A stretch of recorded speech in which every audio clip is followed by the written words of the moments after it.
আমার নাম রিয়াদ হাসান, আমি নবম শ্রেণীর ছাত্র। আমি কবিতা লিখতে পছন্দ করি। অনেকেই বলে কবিতা লেখা ঠিক না।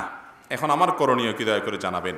ভাই, কবিতার কথামালা যদি ভালো হয়, কবিতার কথার ভিতরে যদি খারাপ কিছু না থাকে, তাহলে সেই কবিতা লেখাতে অসুবিধা নাই।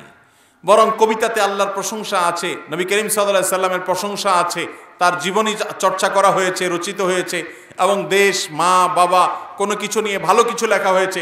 সেখানে কোরআন হাদিস বিরোধী যদি কিছু না থাকে, তাহলে সেই রকম কবিতা লিখলে কোনো গুনাহ হবে। কোরআনে যে আল্লাহ তাআলা কবিদের সমালোচনা করেছেন, ওয়াশ-শুআরা ইয়াত্তাবিউহুমুল গাবুন, যে কবিদের পেছনে পথভ্রষ্টরা হাঁটা ঘোরাফেরা করে, এটা হলো জাহিলি যুগে বেশিরভাগ কবিদের অবস্থা সেটা ছিল। আল্লাহ তাআলা সেটা বলেছেন। অবশ্য এই যুগেও কবিদের মধ্যে বেশিরভাগ কবিরাই দেখা যায় যে কবিতা আর গান যারা লেখে, ওই ঘুরে ফিরে ওই অশ্লীলতা, নোংরামো, বিবাহ বহির্ভূত সম্পর্ক, যৌনতা ছাড়া আর তেমন কিছু খুঁজে পাওয়া যায় না। তো ওইগুলা খারাপ। যেহেতু বেশিরভাগ মানুষ ওইদিকে যায়, সেজন্য এটা সমালোচনা করা হয়েছে। না হলে নবী করিম সাল্লাল্লাহু আলাইহি সাল্লাম তিনি নিজে কবিতা আবৃত্তি করেছেন। আনান নাবিয়্যু লা কাযিব আনা ইবনু আব্দুল মুত্তালিব, তিনি বলেছেন, আল্লাহুম্মা লা আইশা ইল্লা আইশাল আখিরা ফাগফির লিল আনসারি ওয়াল মুহাজিরা। তার সাহাবী হাসান ইবনে আসাবিত রাদিয়াল্লাহু তাআলা আনহু কবিতা আবৃত্তি করেছেন, তিনি অনুমতি দিয়েছেন।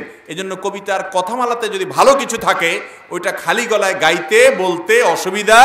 মিউজিকের ব্যবহার ছাড়া ওইটা গাওয়া যায়, লেখাও যায়, যদি কথার মধ্যে কি থাকে, ভালো কিছু থাকে। কি লিখছেন সেটা হলো মূল বিষয়। ওই তথাকথিত প্রেমের কবিতা লিখছেন, তাহলে এটার জন্য গুনাহগার হতে হবে। কারণ বেশিরভাগ এই তথাকথিত প্রেমের কবিতা, এটার নাম প্রেম বলতে আমার ইতস্তবোধ হয়, আমি বলি না, আমার এটা বলতে মুখে বাধে যে বিবাহের আগে নারী পুরুষের যে সম্পর্ক, এটা আবার প্রেম হয় কেমনে? প্রেম তো হলো স্বামী স্ত্রীর মধ্যে যেটা হয় সেটা, ওইটা হলো ভালোবাসা। এটা আবার ভালোবাসা হয় কেমনে? এটা হলো বেশিরভাগ ক্ষেত্রে কিছু আছে মুখলেস প্রেমিকা প্রেমিক, আর বেশিরভাগই হলো মেয়েদের হলো চটপটি, ফুচকা আর বাদাম খাওয়ার ধান্দা, আর ছেলেদের হলো ফষ্টি নষ্টির ধান্দা। এ হলো সোজা কথা।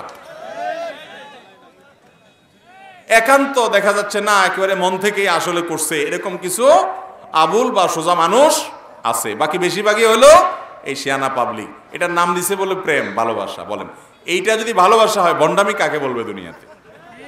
ভালোবাসা হলো স্বামী স্ত্রীর মধ্যকার যেটা হয় সেটা। এটা হলো বেশিরভাগ দেখবেন।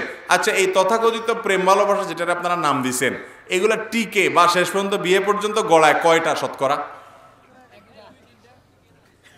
টিকলেও সেটা আবার কয়দিন টিকে, এটাও আরেক প্রশ্ন।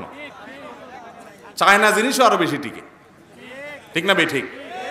অতএব ভাইরা আমার, বিশেষ করে যুবকদেরকে বলবো, বিবাহের আগে এই সমস্ত কুকীর্তি করবেন না। সকল ভালোবাসা জমায় রাখবেন নিজের বৈধ স্ত্রীর জন্য। ঠিক আছে তো ইনশাআল্লাহ?